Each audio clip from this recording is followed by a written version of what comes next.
Welcome on in, golf fans. It's your boy Gsluke here with our DFS preview for this week's Bermuda Championship. Gonna break down what to expect from Port Royal Golf Club, as well as 4 plays for my player poll this week that I'll be getting exposure to give you an idea of the types of players that I'm gonna have my eye on for this week that you might want to consider for some of your personal DFS exposure. So a quick little video, a lot to get into here. Let's go ahead and start it off with a look at some of my key stats of the week. When it comes to the modeling, we've got a pretty good idea of what to expect at Port Royal. It is one of the shortest courses in all the PGA Tour. In fact, number 2 when it comes to course length, behind only Pebble Beach Golf Club. So going to be a ton of wedges around this kind of track, and that is reflected with my modeling. So in terms of our key stats, when we're looking at the approach distribution, it is a lot from 150 yards and in. So whether that's 50 to 125 or that 125 to 150 yard range, that is where a lot of our emphasis is going to be. So when we hop into the player poll, try and handicap who we expect to go out there and have themselves a week, a huge part of your equation has to be the wedges, right? At this short of a track, when you're going to have short irons in to pretty much every single green, there's no reason to focus on the long irons, right? A few of the par 3s are a little bit longer, but outside of those, maybe the par 5s, right? If you're going for it in 2, it is almost exclusively going to be 9 iron and in. In terms of your putting stats, that is the key stat number 2. And in terms of like a prerequisite for success, you've got to be a putter to win the Bermuda Championship. We've had guys that are inaccurate off the tee win, aka like a Lucas Hubbard. We've had the exact opposite, right? Some of the more accurate drivers in the world, like a Brendan Todd, win before. But the one key characteristic, the one similarity or consistency that we've seen across the winners has always been putting. I mean, if you look at the top 5 to top 10, this is like the number 1 putting contest course on all the PGA Tour, which makes sense, right? For such a short track, for such an easy resort style golf course, that putting would be something that separates a lot of the field. So if we're going to focus on anything, right, it's the wedge play, it's the putting on Bermuda, which will be the surface of the week. But outside of that, a few niche stats that you can look at, like driving accuracy, birdie percentage, windy conditions, etc., etc. But that's just the icing on top, right? Mostly we're looking for plotter, more accurate sort of players that are going to fill it up with the flat stick on these greens. So when we hop into the player pool, right, a few of the plays that we want to point out here, it's no surprise that the top play I'm pointing out is Griffin, right? A wedge specialist, somebody that finished in 3rd place at this event last year and has been on an incredible stretch with the putter as well. So if we zoom in on the last 12 measured rounds, you'll see that he's gaining prolifically in both the major categories that we're looking at. If we take a look at his approach distribution, right, where he's been gaining a lot of his strokes, well, it's mostly been with the shorter categories. He's one of the best players in this field, both from 50 to 125, but also from 125 to 150 yards. So checks that box for us. And then if we look at the Bermuda stats, has also been one of the best surfaces for his putting, where he's about a third of a stroke better per round on Bermuda than what we've seen for his 36-hole baseline. So is very comfortable on Bermuda. We've seen him tear apart a few of these tracks, like a Sedgefield, this track where he finished in the top 3, or some classic, another Bermuda grass track. Has a very coastal feel like you have here at Port Royal, have been where he's had some of his best performances. So I like the familiarity on Bermuda, right? The fact that he's had those spike performances, and then also that he fits the golf course. So at $9,300, we have no idea if Griffin is going to be chalk or not, but early here on a Monday is the sort of player that I'm going to be eyeing because he's checking the boxes I'm looking for. Next up, we've got Mark Hubbard, another shorter but really solid iron player that I'm getting to here, and another guy that maybe isn't the best on Bermuda grass, right? Isn't the best putter to begin with out here on the PGA Tour, but if you're looking for a guy in form, a really good wedge player, and also a player that fits this kind of mold of golf course, Mark Hubbard's your guy, right? He's not going to wow you with his long iron play. He's not going to wow you with 325-yard draws, but he's going to go out there and he's going to hit almost every single green. In a field like this, that is going to pay dividends, right? Gives him an extremely high floor. That is reflected with his made cut rate, right? It's over an 80% rate for Mark Hubbard, but why you play him at DFS is for the upside, right? If you take a look at some of his finishes from last year, he has become a little bit more of a cut maker over the last, let's say 24 months, last 2 years or so, but where he's starting to, make the playoffs, right? Starting to get into the top 50 of the FedEx Cup is you're seeing a lot more top 10s and top 5s from Mark Hubbard. And in this sort of field, a top 5, a top 10, let's say at a stronger field event, might actually be a win in this kind of field. I mean, we're talking about Adam Scott, right, as your top priced player. I mean, Brendan Todd is 10,300. I mean, almost all the really good players in the field have all withdrawn at this point. So you've got Mark Hubbard down here. He's $8,800. I would say in a stronger field, he'd probably be at least like $7,600, $7,800. So it's not like he's had this massive increase in price.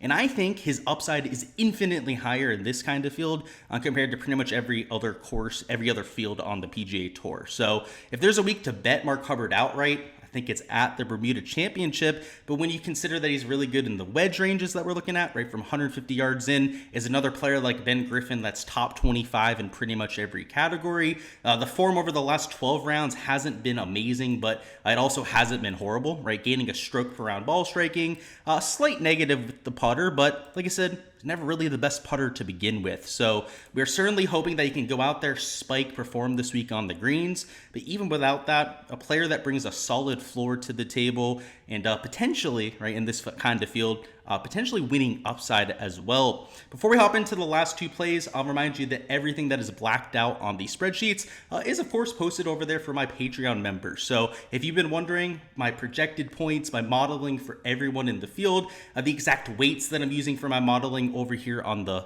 key stats page, check out the Patreon page. Link is down below.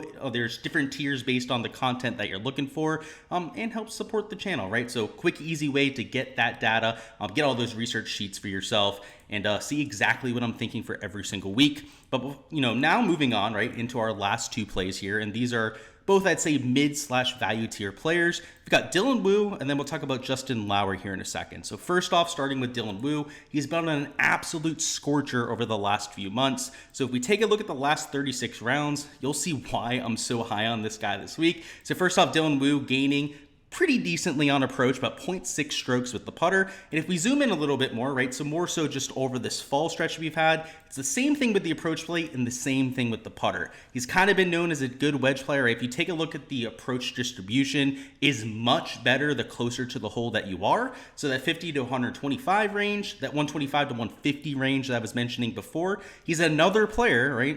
Sound like a broken record at this point, that is top 25 in almost all of those categories. So the closer you get him to the hole, the more accurate that Dylan Wu is. And considering this is a 6,800 yard golf course, you've got to like that for Dylan's chances out there. On top of that, he fits the putting kind of mold we're looking for, has historically been pretty solid on Bermuda grass, gaining a third of a stroke per round. And though it's not quite as stout as his 36 round baseline, the guy's been putting the best of his entire career, right? It's why he's been so consistent with making cuts. It's why Dylan Wu's taken himself from a below average tour player to a pretty solid tour player here in 2023. So hopefully can continue some of that momentum. The event history isn't quite as elite as what you have with the Ben Griffin, where he finished in third. Mark Hubbard, not that great last year, but did have a few made cuts at this course beforehand. Dylan Wu has 2 made cuts coming in, so has experienced this golf course before, but we're obviously hoping for better than like a 49th place finish. So at $8,200, we're more so looking for that top 10 finish in some of the large field GPPs, and considering that he's just a better player now than what he was in the past, maybe he can take his game from just a cut maker to somebody that's legitimately contending for this event. So once again, $8,200 is never going to feel great for anyone in this field, but remember how weak of a field that we're dealing with out here, and that you just kind of got to adjust your expectations out there a little bit. And now for Justin Lauer. So Justin Lauer, $7,600. Again, price tag does not feel great, but a player that has an elite course history. So last year went out there, was able to finish T8, finished T17 the year before that, and is another really good wedge player that's excellent with the putter, right? So if we take a look at the last 12 measured rounds where he started to heat up a little bit, you'll see that Justin Lauer, right, still losing 0.7 strokes per round, but has been elite with the iron play. Over the last, I'd say 3-4 months, Justin Lauer has been in a huge downturn when it comes to his results. You can see still gaining with the approach play, but this off the tee and the around the green just wasn't good enough to get it done, right? He's almost always going to be a huge gainer with the approach play because of how deadly he is from 150 yards and in, but the putter is what can really hold him back, right? And if we zoom in a little bit, that is exactly what has been holding him back. Well, on Bermuda grass, right, and now this isn't a huge positive here, right? He's losing about 0.23 shots per round, but he does have 2 starts out of his, I think, 12 starts on the PGA Tour in Bermuda, where he's gained over 7 strokes on Bermuda. So this is the kind of player that either really has it on Bermuda or will go out there and hemorrhage strokes, right? Lose, let's say, 3-4 strokes on the greens. So for Justin Lower to get there, right, to get to that ceiling performance, we're going to need him to be in that positive category with the putter. Well, on these greens specifically, right, and whether it's the strain of Bermuda, maybe it's just the contouring, the reeds out there at Port Royal, he's figured it out, right? T8, T17 finishes. So has the experience, has the track record around Port Royal, and then has been striping it of late, right? Like if you look at the recent form, right, it'll, not look so great for somebody like a Justin Lower. T23, okay, T41, pretty solid, but a bunch of missed cuts, a bunch of just hardly making the cut before that. That isn't really sexy. It's not going to stand out like a top 10 finish would. But in this kind of field, cut makers are underrated, right? This is the kind of field where making the cut's going to be a lot easier. First off, there's only 132 players. On top of that, you've got like 40 guys in the field that almost have no chance at making the cut. Somebody like Justin Lower brings you a really solid floor in this kind of field, and I think sneaky upside too, right? Like Justin Lower is not going to go out there and win the Wells Fargo Championship. He's not going to win a ball striking fest like that. But you put him on a golf course where you can just hit those wedges, right? He's one of the best wedge players in the field, and then you hope he gets hot with the putter, right? Like it happens like every once in a while for Justin Lower. That's how he gets a tour win, like this sort of player. Like Justin Lower is not going to be that guy who wins a major, right? Like, let's be completely clear about it, but he could definitely win this sort of event. So I've been shopping the outright numbers on Lower, hoping to get some sort of exposure there at some point. But for DFS, $7,600, we don't need a win out of him, right? Top 5, a top 10 would probably be enough for him to get there. And considering the field, considering the course fit, is a player that I'll at least be taking a dabble on in a few of my lineups. Alrighty guys, that is all I've got for the DFS preview. Before you hopping out of here, go ahead, smash that like button for me. And also make sure you subscribe to the channel if you haven't already so you don't miss any of the content in the future. We'll have a live stream coming out on Wednesday that'll be 7 p.m. Eastern time, going through everything you need to know for this week. We'll go through the weather, last second implications on that end, also the chalk, all of your questions down in chat. Make sure we're ready to go and find our names towards the top of some of those GPPs. So best of luck out there, no matter what kind of exposure you're getting to. And by the time we get to Wednesday, I'll have a betting card together. Have not fired on anything to this point. Obviously, those 4 players are the main guys that I'm looking at for that kind of exposure. But when we circle back on Wednesday, I'll let you guys know what I got to, and we'll be ready to rock and roll on that end. I appreciate the support here, guys. Best of luck out there with your lineups for this week, and let's get this cash.